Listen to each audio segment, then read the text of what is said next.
Odisha plus खबर ही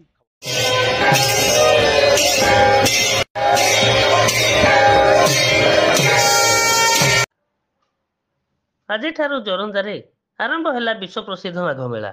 ढेंकानाल जिलार जोरंदा महिमा पीठर वार्षिक मेला तथा विश्व प्रसिद्ध माघ मेला आज मंगलवार ठारू आरंभ होइछि।